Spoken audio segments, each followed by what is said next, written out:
ERC20 token was part of the Mist project, right? Was it? Oh wow, I didn't know that. Yeah, actually, like I joke that my career is basically a series of failed products, but those products were built with bricks that outlasted everything that I've built. Hey there, good people in crypto land. I'm Matt Leising, and this is my podcast, DeCent People.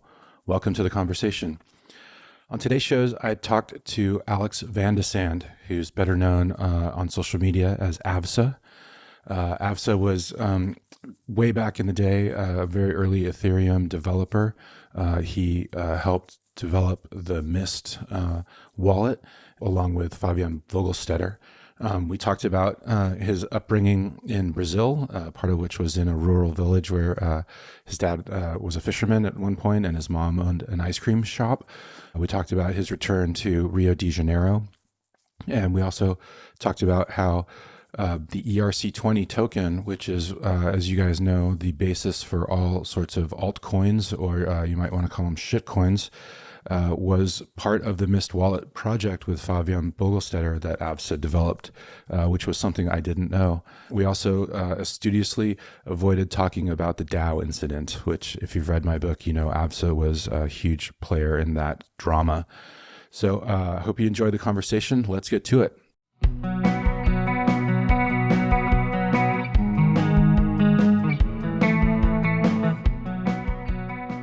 Yeah, so I was laughing because I was just looking up, some stuff on you, Alex, and on your Twitter banner page, you've got my book there, and you've highlighted where I called you an excellent husband in the description. So first of all, thank you for that. And then I was wondering if you and your wife get into a fight, do you like show her that? And you're like, look, it says here that I'm an excellent husband. It's got to be true. Actually, I have your book right there, right? I think oh, really? Yeah, this is my little... Oh, yeah. Very nice. Yep, there it is, Out of the Ether. Yeah, it is. Camilla's book there, and is Laura's book there, too? Exactly. I have my little background with all my crypto books, and yours is right front and center. Actually, we've talked a lot with my wife about that, and I think she summed it up pretty well, saying that I think she even tweeted that something like, it's so easy for men to be great dads and great husbands, and it's so easy for women to be tagged as terrible mothers and terrible wives for just doing basic stuff, right? So yeah, and I think she's my rock, but she's also the person that helps me like put my feet on the ground. And I think that's very true, right? I highlighted because I found it a very, very funny quote, and I joked that just to make sure I'm not married to Matt, so he doesn't actually know much about me being a husband outside of that. And like she's quite happy with me being a husband. It's just that she often mentions how she's a doctor, she's an anesthesiologist, and she's also like a terrific mom, and she's always learning and doing all of that. And she's like saving lives. She's at the same time, like one morning she's waking up to save lives, and then she's going to pick up the kids from school, and then she's learning about sleep, like how kids learn while they sleep, and how sleep patterns help people grow and things like that. And honestly, nobody wrote a book about her, right? I think she's done so much more good to the world, and yet I've just happened to be in this crypto thing, and boom, I got into like 3 books, and I never saved a life, right? And but still, I do have that little. I can tell her that yes, I do have final proof, published proof that I'm good husband. I think that's funny. Yeah. Well, I remember, so that was in the like character descriptions that I have at the beginning of the book, just so that people can kind of keep everybody, straight, because there's a lot of characters in the book. But so I was kind of writing them tongue in cheek a little bit, trying to make it a little bit funny. But I remember I thought of you for that because I remember in the heat of the Dow attack, you had gotten up one morning to make her breakfast because she had an early shift at the hospital, and I think you were up at like 5 a.m. or something, and that's when I think you connected with somebody online, and you guys like tried to launch the white hat attack or whatever. But I remember that you getting up and making her breakfast. I thought that's pretty cool. He's an excellent husband. So. Oh, thank you. I appreciate it. I like having that on my profile. And now you've told us a lot about your wife. You guys have you have kids as well? We have two kids, yes. One, How old are they? we've been together for 21, 22 years.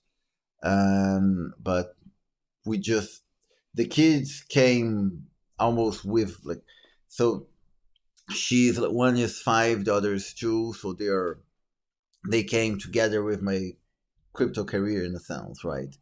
So my wife always told me that my daughter made me very lucky because when she was born was one of the first crypto rallies.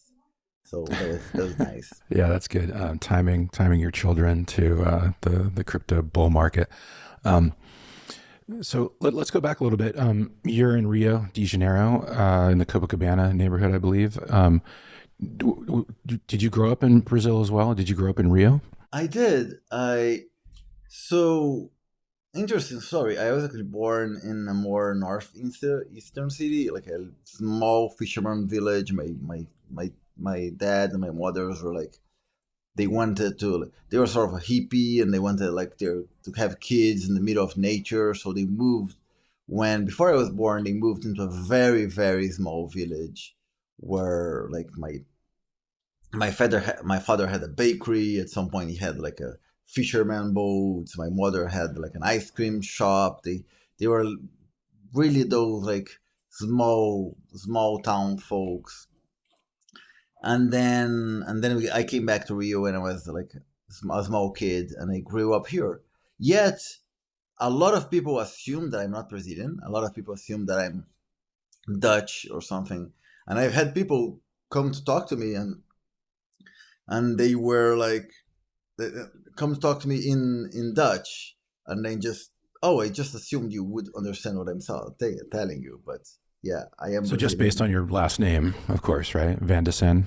Of course. So is your father Dutch then, or?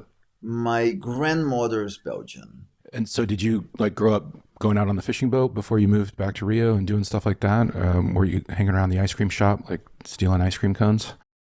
Exactly. So yeah, I had a very fortunate childhood with like just jumping on rivers and climbing trees and eating fresh cashew from trees. Oh, And wow. then I came back to Rio, and I think I still remember I think that's probably around the time that I got really interested in computers. So my father bought what was still like a black and white computer that would attach to the TV, and was starting to tell us about programming, and I was like fascinated. And I probably one of my earliest memories of computers was him just opening like a program that would ask you your name, and then you would remember you, like it would, hi Alex, hello to whatever, let's play a game. And I was like fascinated. Oh my god, the computer remembers me. That is fantastic. Like TV doesn't do that. The TV never knew who I was. Now the computer does. That's crazy. So it was that sort of aspect of computers, and like that it's like this magic kind of machine. Is that what was fascinating for you, and that like made you want to learn more about them? I think I always liked the idea of being able to create your tiny little world, right?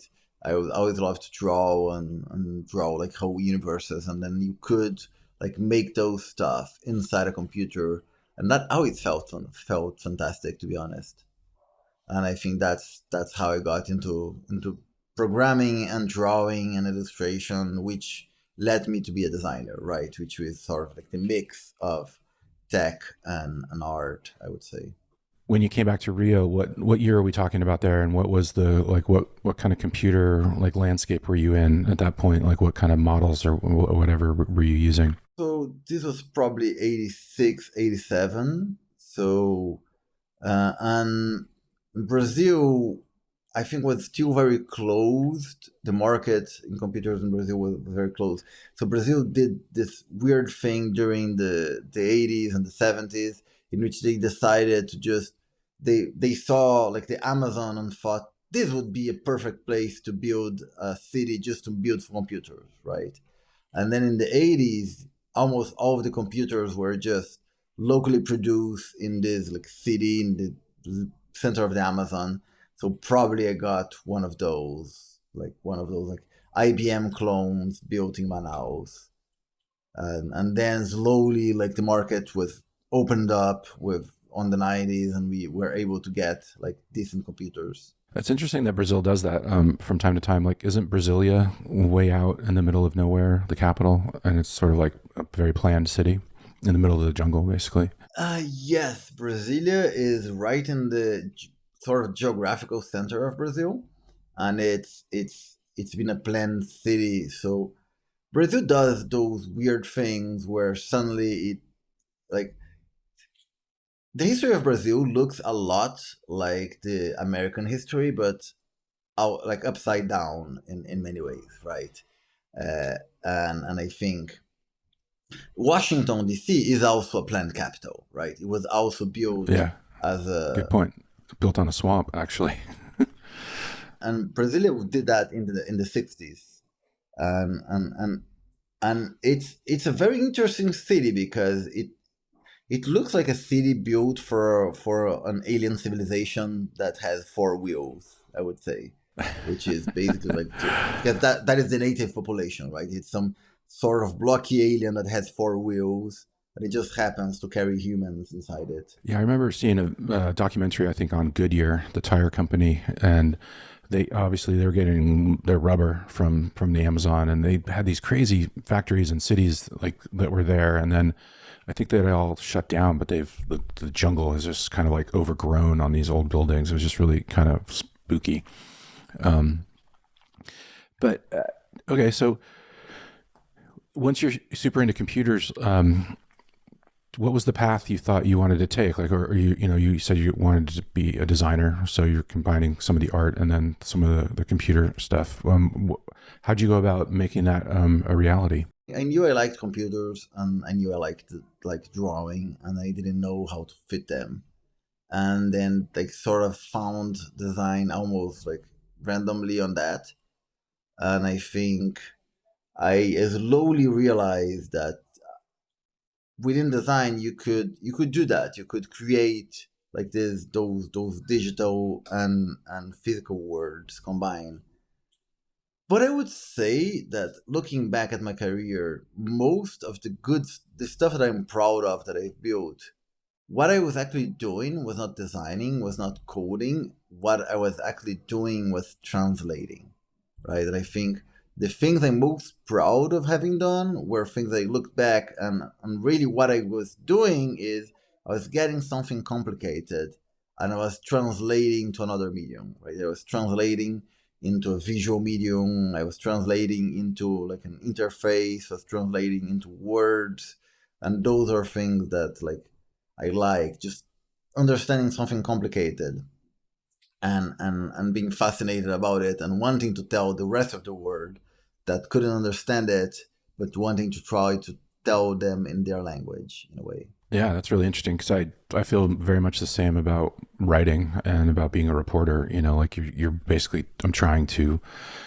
translate complicated things into easy to understand words basically, and that's kind of what I think appealed to me so much about Ethereum and blockchain was that it was fascinating, but it definitely needed some translation for a wider public or a wider audience. Um, so, did you go to art school, or what did you like? How did you figure, like to make, take the next step Yeah. in your career? I went to a state design school in Rio de Janeiro, which is like one of the first design schools in Latin America. And then from and they were even there like they were still like split with the idea that you enter that you either you're gonna be building chairs or you're going to be designing album covers, right? That was like the two Uh, paths you That was had. it. And then, One or the other. yeah, I mean, those are the only two things you can do, right? Chairs or album covers. Suddenly, I met someone from Microsoft. A guy from Microsoft decided to make like a project inside there, and the idea was that they would do. It was like a conceptual project where they would he would tell you about all those like futuristic things that they had, technologies that they had, NFCs and things like that, and they would just ask you, hey, create something cool that could exist in the future. And I was super passionate about that. I think that was one of those like career deciding moments where oh my god, this is fantastic. I can do those both things, right? It's not album covers, not chairs. It's about creating something that is useful, it's technical, but it's also 2D and it's also like digital. And it's about, again, trying to translate far off ideas into something that people could use. And that was very fun. And that's when I wanted to, okay, what I want to do is this thing called interaction design and an interface design. And like almost none of my professors knew about that, right? So I had to sort of like learn what that was in the first place. Yeah. So you're basically kind of, to fast forward, it would be like a user experience kind of design, making sure that things are easy and kind of intuitive for folks, that sort of thing. Precisely.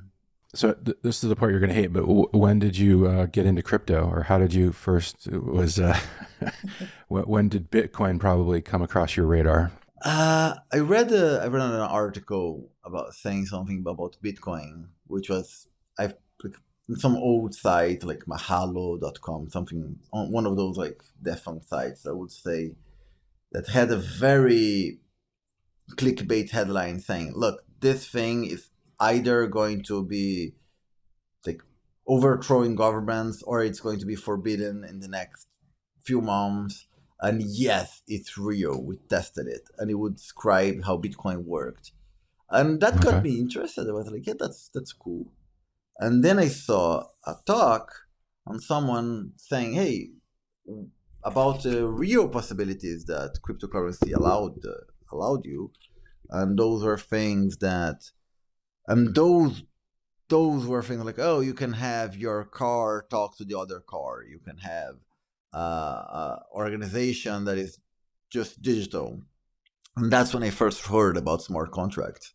And then I was like, whoa, Bitcoin is going to be so awesome in the future when it has all those smart contracts. I'm going to just wait and see. And as you know, Bitcoin never evolved in that direction, right? It was just like it seemed like they were simply not interested in doing that. And then, okay, I guess I need to keep an eye on what is going to be next big thing that will happen in this space. And that is when Ethereum appeared. Yeah. And one of my favorite stories in the book was how you and Ryan Zurrer got to know each other. I think you, like, one of you guys put out a post for like, let's do an Ethereum meetup, right? And you were the only two guys that showed up. And it was like you started having lunches at this restaurant. Exactly. That's basically, it was me, Zurrer, and another guy that it's still a friend of ours, and I think like we were the only people interested in Ethereum and Rio probably back then. Mm-hmm. Yeah, because a lot of, I think you mentioned to me, and this might be in the book too, like a lot of South America was very into Bitcoin, right? Because of like different governments had, sometimes disastrous monetary policies, right? Where hyperinflation was just like taking everyone's savings. So I think Argentina and a couple others, there was a pretty hardcore Bitcoin community from the beginning there, because it was an option that they didn't have before, right? To kind of keep some of their money. But you guys in Brazil, you're like probably one of the first Ethereum folks down in the whole continent. Well, I think Bitcoin does appeal to Brazilians on that sense, right? Like the generation of my parents, they lived through that. Like they lived through a phase in which the government simply decided that like they had no way. Brazil was even like luckier than a lot of like South American countries in that sense. Argentina had so hyperinflation last 10 years. Hyperinflation is not something that this generation of Brazilians knew. Like the generation of my father and my mother, they lived through that. I was a millionaire when I was a kid, right? Probably like every like I think my allowance was probably like in the millions, right? I would receive like hundreds of thousands of current in currency just to buy like a comic book, right? It was something like Yeah, right. 500,000. It was the cost of a comic book. So everyone was a millionaire. And at some point in the early 90s, like the government simply decided that the best way to fight inflation, since everything else had failed, was to just freeze everyone's account and not allow anyone to withdraw more than X. So this, like, people remember this, right? This is this sort of like the shocking thing that people will not forget, and I think that's what attracted a lot of people for Bitcoin. But I guess what attracts you is also like a reflection of what you see the problems outside in you, the problems in your sphere, right? Whenever I talk to like French people, I hear a lot of them talking about using smart contracts to reduce bureaucracy and make government more efficient. When I talk with like more with Americans, often what they want is how do we how do we avoid like a government that is like too big, or a government that is more like responds more to people. When we used to talk to people, like a lot of people on the Ethereum community were from former Soviet blocs, from Russia and from Hungary, and a lot of them were basically, okay, we are living this like maybe short-lived democracy phase, and we need to do everything in our power to build the tools that will allow that to, like, allow this freedom to keep existing, even if the government tries to close it down again. And I think my experience was more about corruption. And what I really loved about was the idea that you could build an organization that had money, that had votes, but that nobody could touch a single cent of the money outside of it without going through like a very strict contract. Yeah, that's one of the powers of it, I think, in my opinion, is that all these different, you can bring so many different ideas to it, and kind of like you can make something out of it that might, make a situation in the real world much better, or more transparent, or more honest, because it's got this set sort of rules. So along that line, you and Jordi Bailina you guys created Mist, which was one of the earliest Ethereum wallets. How did you and Jordi meet? Because I thought Fabian. Wasn't he? No, not Jordi. You're thinking about Fabian. Oh, I'm sorry. So yeah, Fabian Bolstetter. Again, though, I think he was sort of based in Europe. How did you guys meet? And can you tell me a little bit about like building that wallet and what the rest of the infrastructure was like back at that time?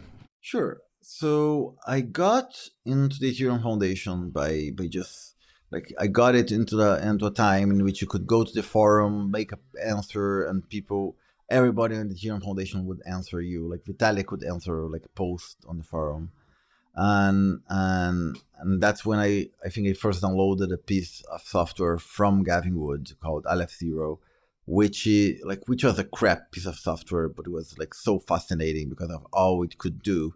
And then I like tried redesigning it. I posted it on the forums, and then Gavin messaged me saying, "Hey, I want to talk to you. Let's talk about this."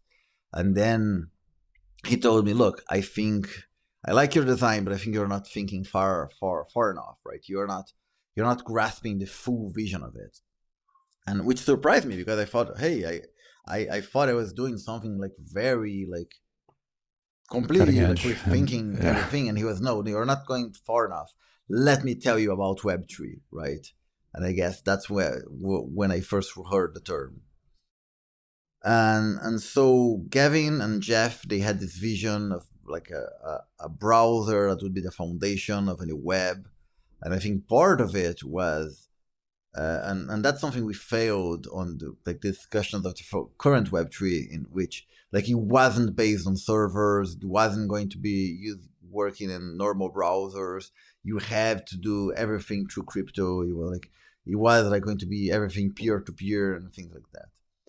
And so I started building that as inside the Geth team with Jeff, and I was having to design it using Q, which is a horrible interface language, just barely allows you to make buttons and like switches. And I told Jeff, look, Jeff, I don't think I'm qualified to do this. I think I need someone else to help me.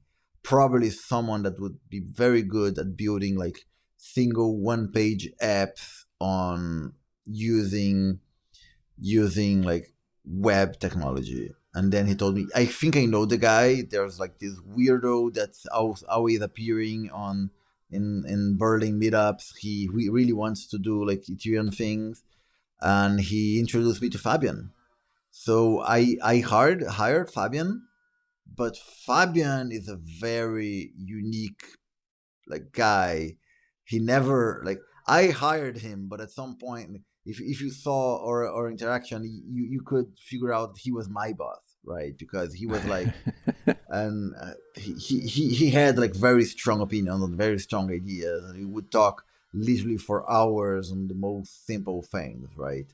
And we would debate and discuss, and it was very, very, very cool, right? I worked with Fabian for 2 to 3 years on Mist, and was like one of the best work. Yeah, and if you don't know Fabian, he went on to develop the ERC20 token, which is what allowed basically every crypto you've heard of, like to mint a new coin. The ERC20 token was part of the Mist project, right? Was it? Oh wow, I didn't know that. Yeah, actually, like I joke that my career is basically a series of failed products, but those products were built with bricks that outlasted everything that I've built, right? So we were doing this wallet, and we wanted really to highlight, because everyone was doing, like every wallet in Ethereum back then was just doing like, you can transfer Ether, you can sell Ether on exchange, you can import your pre-sale wallet, right? It was absolutely no different than Bitcoin. And we really wanted to push hard the difference of saying, look, this is not your normal crypto. This is something else completely different. And the way we get there is that we need to show them how to interact with contracts. We need to show them an interface that would allow you to interact with any contract that you want without having to know the UI. And we should also have tokens. Like tokens, we knew tokens were going to be a big deal. It was on the white paper. So we started a discussion on the community saying, hey, let's talk about tokens and like, what is the token standard? How do we do that? And Fabian went down and created a token standard for Mist. Mist was the first wallet to ever have a token, to support a token. We launched token for that. Like there was even like a unicorn token, which if you sent money as a donation to the foundation, you would get like a tiny unicorn that you could like collect on your wallet. Early NFTs. It was sort of like an NFT, right? We just wanted people to play around with the idea of, hey, Ethereum is playful, right? It can be fun. You don't need to have a PhD to understand it. You can do stuff. You could download Mist, and you would be able to like go there. We would show you how to write a contract, show you demos how to write a contract. In a few clicks, just copying and paste code, you could deploy a DAO, deploy a token funder. You could deploy your own ERC20 token, and you could just have fun with it, right? That was the plan. That's really cool. I didn't know that. And one thing you mentioned, I wanted to just circle back.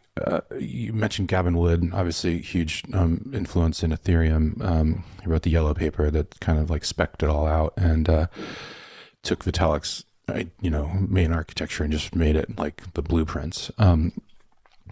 Was he the first one that you remember using the term Web3 to mean like the next iteration of the web?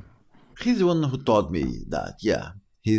that's the one from who I learned, right?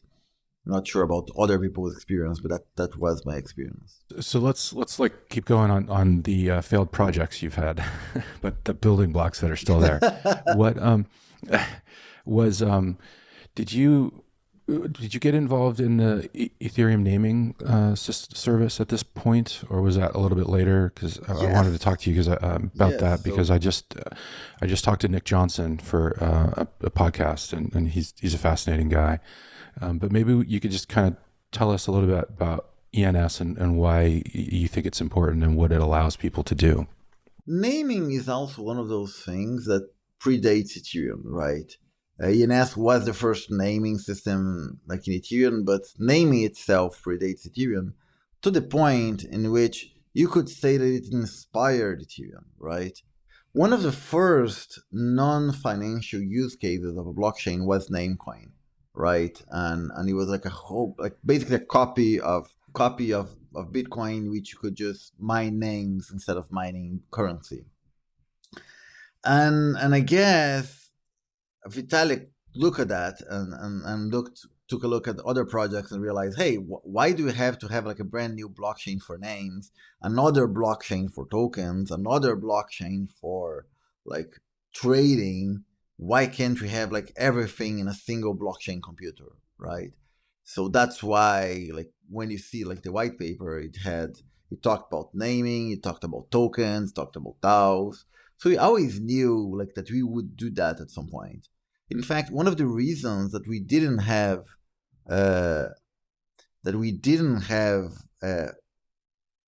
checksum on Ethereum addresses was that everyone on the team thought, yeah, nobody was going to be using Ethereum addresses anyway. We're all going to be using like names and a name register, things like that, right? Gavin Wood had his own name register that he deployed in the early days of Ethereum, and that was that. And let me just jump in. What you're talking about here is rather than using the long string of random characters, right, for your address, it would just you use like alex.eth, or mine is Matt L or Matthew L.eth. But that didn't really kind of come about for quite a while, right? Yeah. Again, a lot of the things that we thought in the early days, we thought that it's going to be easy, it's going to be fast, it's going to be great. And it took like years and billions of dollars to realize that vision, right? A lot of small things like that. ENS is a great example of that. Because I thought, sure, ENS, and it was also the same time we were getting ready to integrate Swarm into Mist, meaning that you could always like navigate directly to a decentralized web page by just putting the Swarm hash. And we knew, look, Swarm hashes, nobody's going to remember those Swarm hashes. It's the same problem as an Ethereum address. We need to have like a simple name for that, a simple shortener for that. And Swarm was the browser, right? The decentralized browser that you were talking about before that kind of didn't end up going anywhere. Is that right? Decentralized file storage, right? The idea in the early days of Ethereum that there would be like, it would be made of the web tree was a tripod, right? It would be Ethereum for everything that needed consensus. Whisper, it would be a decentralized chat protocol for everything that was just fast messages that you didn't need to, like you just wanted to send a message to someone. You didn't need to have like a consensus thing. And then Swarm would be decentralized file storage, right? And it's interesting metaphor because a tripod cannot stand with a single leg, but that's basically what the Web3 became, right? Because we never got the other two, right? I think, and it thoroughly missed it. It missed. I think like we still need to have like decentralized file storage and decentralized messaging. We do have a little bit with IPFS. Yeah, I was going to ask about that. How is it different, or what is it? Is it how do you compare the idea of what the centralized storage was, and then what IPFS became? Well, the idea of both are the same, right? The idea is that when you go into a website, you are going to a location and you're asking a computer in a location saying, hey, give me a website, right? If I give you like google.com, Google.com will resolve to an IP address, which will be something like 8.8.8. That IP address will then ask a computer and say, hey, what is Google.com? Give me that content, right? And he will give you whatever is that computer. So you're asking a location, not a content. IPFS or Swarm, you ask for a hash. You can have, like, let's say avsta.eth, which will resolve to a hash, will be a big number, and that hash is not a location, it's not a computer telling you that content, it's actually the content itself, it's a signature of the content itself, right? So anyone can give you that, right? You're just asking, it's instead of asking, going to the library and just picking up whatever is the book on the third shelf on the, like, left, right, you are telling, hey, I want a book that has this cover, right? It's green, there's this thing on the title, and it doesn't really matter who gives that book to you, right? As long as you go to the library and say, hey, this is the book content I want, this is the title, this is the author, this is the, like, edition, and, like, your librarian will be able to bring you that precise book.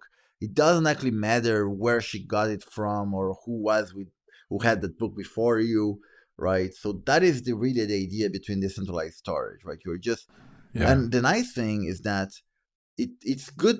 It's almost uncensorable, right? Because as long as anyone has a copy, that thing will still be able around when you ask it, right?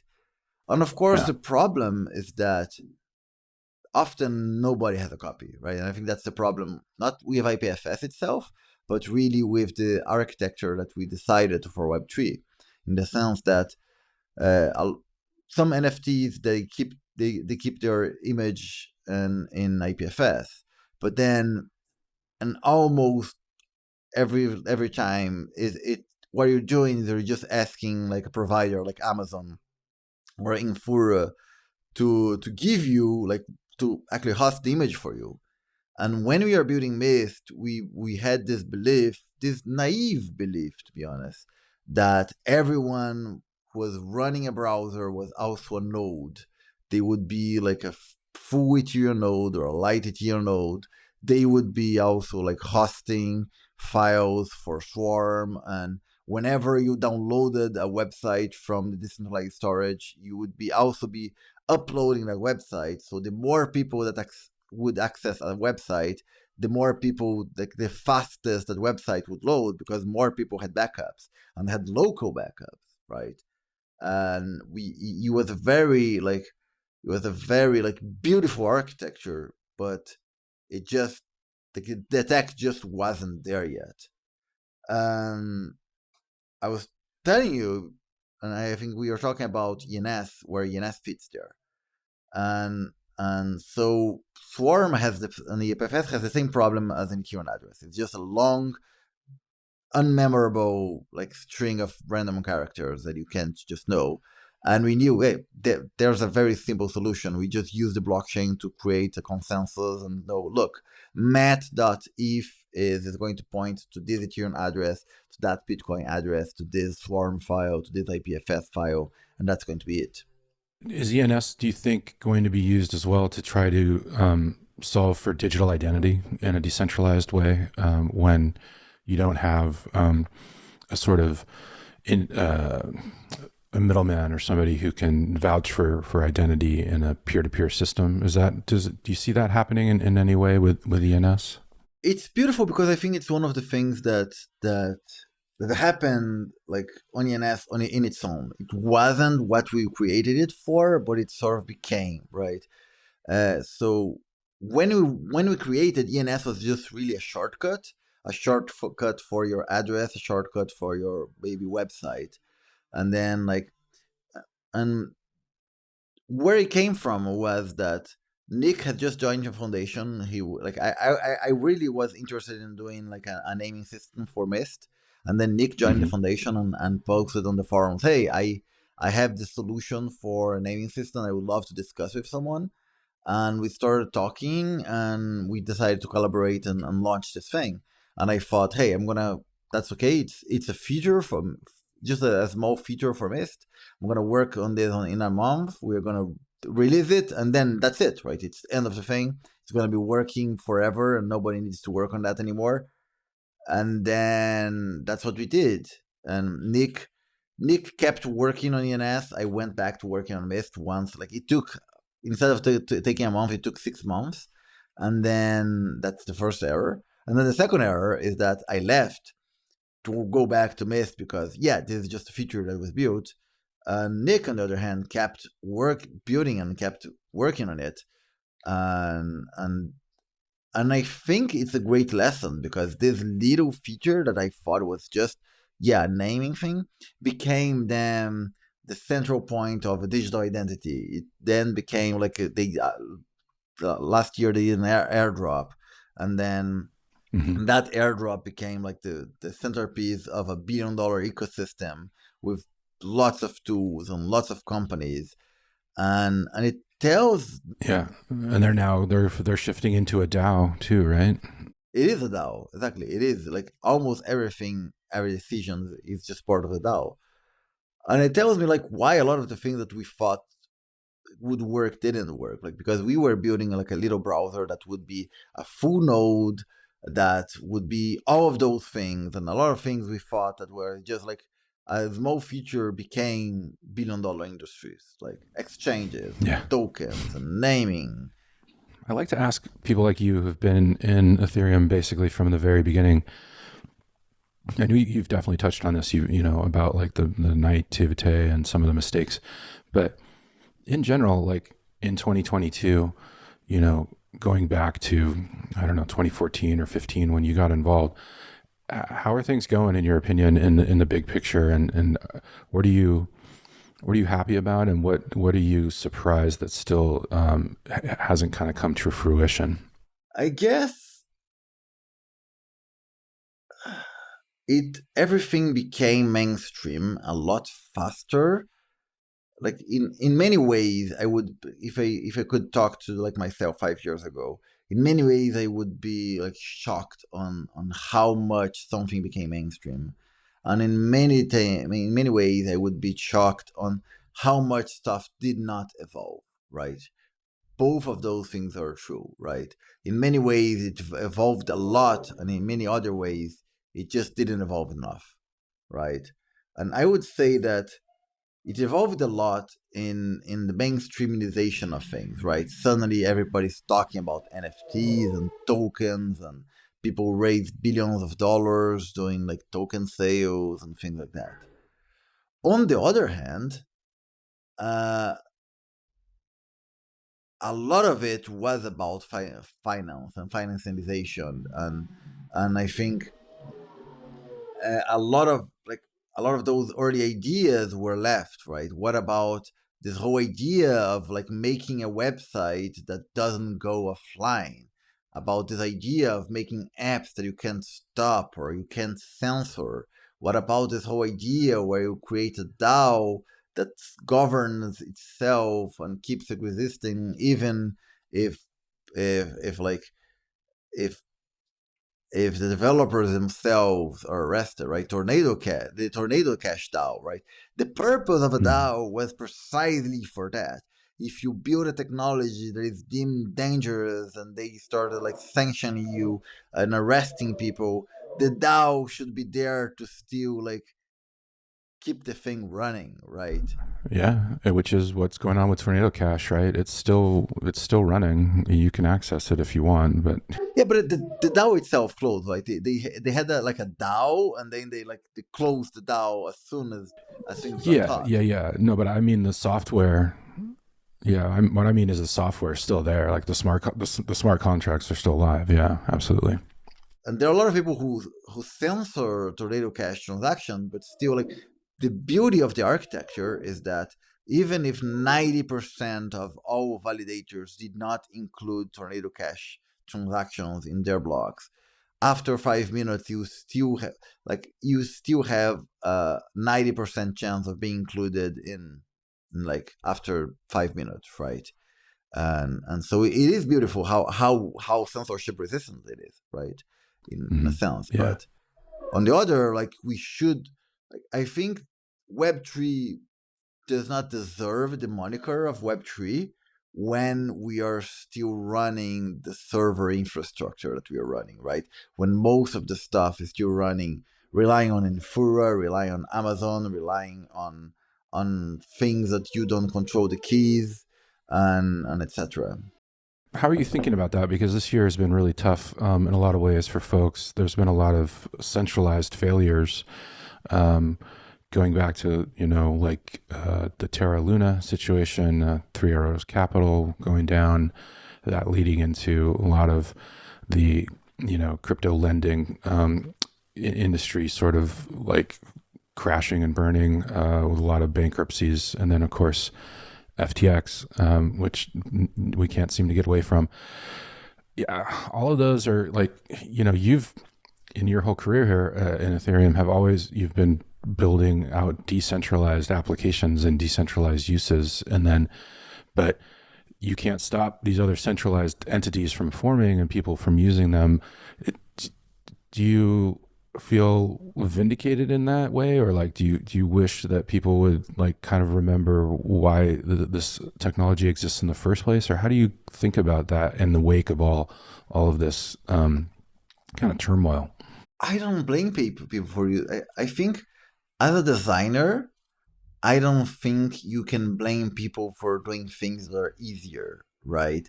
And I think that is the big lesson I take from all of this, right? And that is the lesson of my career, something like I keep learning more and more, right? We wanted to build this thing that was very simple to use, yet was robust, yet was decentralized.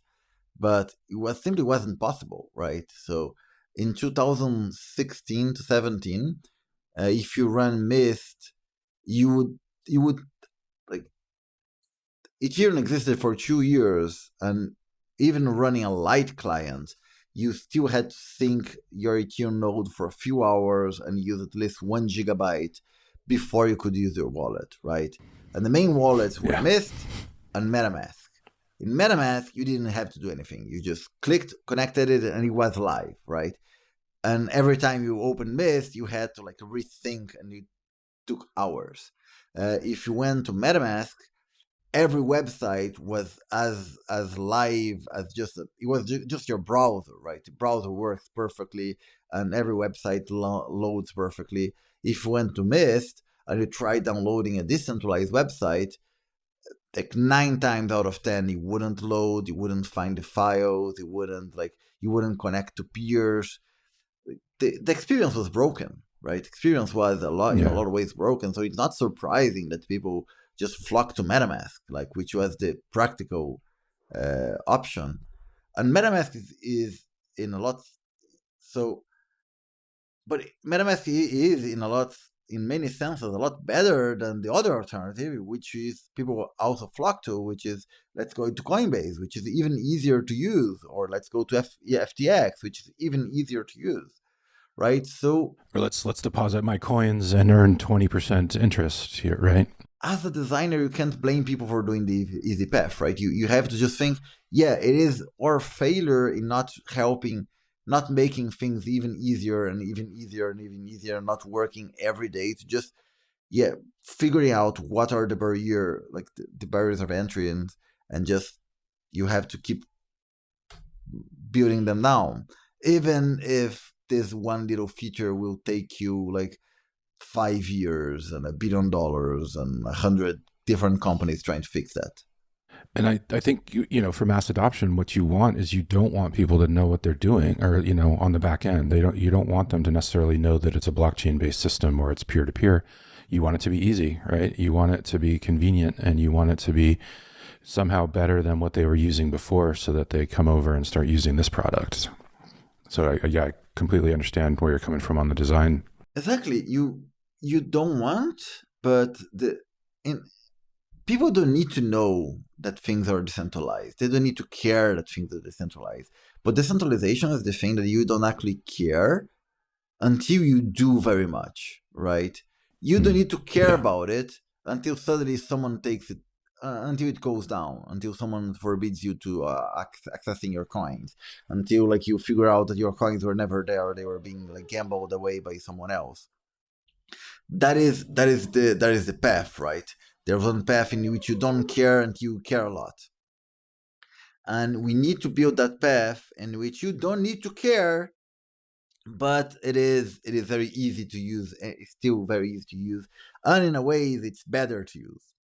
Yeah, and I think the Tornado Cash situation kind of, I think Tornado Cash actually has been good in that regard because it's really woken people up that this things need to be decentralized, right? You need to always be building for that so that there isn't the ability for people to come in and take you off the platform or censor you or whatever. So I have a lot of mixed feelings about Tornado Cash. Yeah. A lot of things that we are working are with premises that the world is going to in the direction, which is, I have no doubt that it's going to, right? The world is going to a direction in which your digital possessions become important, where your digital identity is very, very important, right?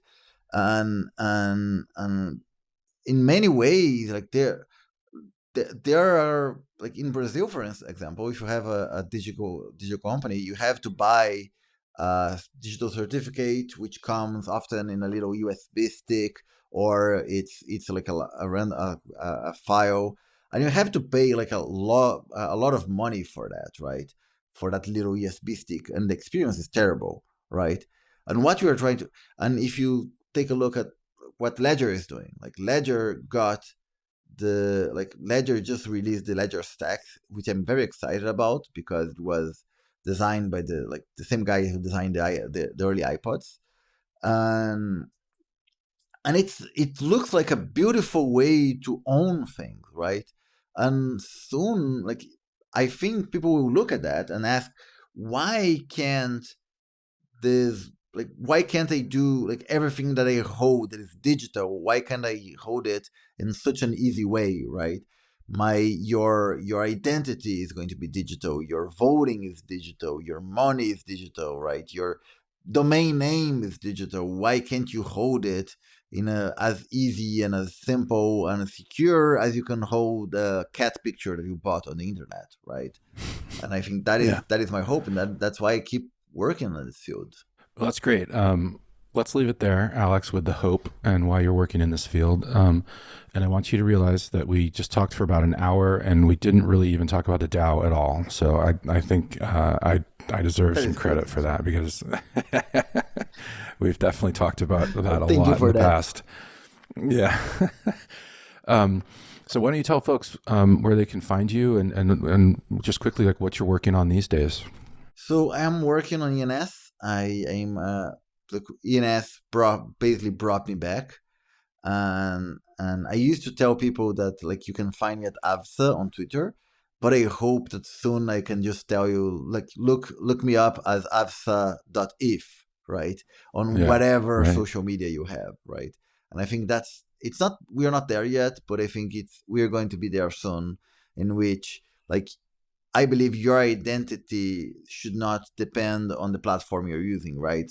Whatever, like, the posts I make, like on Twitter, should be on whatever platform you're using because the posts belong to me, right? And I hope I hope that's the next step, right? I hope it's not like we don't migrate away from Twitter into like Mastodon or just a federated server where people can kick you out, but rather a place in which you own your posts, the posts belong to you, and you can visualize them and follow people on multiple platforms at the same time and not have to choose between one or the other. Yeah, that's a great point. Okay, well, avsa.eth, that's the goal here, and hopefully very soon we'll be able to just type that into any browser and find out what you're doing. Alex, thank you. You're not only a great husband or an excellent husband, you're an excellent interview guest as well. So thank you very much. Thank you, Matt. Well, hey, that's it for another episode of Decent People. Thanks so much for joining us. Make sure to hit that subscribe button. Check us out on the web at decential.io. We're on Twitter at decentialmedia. Our shows are produced by Matt Solon. The music is courtesy of Brian Duncan and Kareem Imes. Thanks so much. Take care.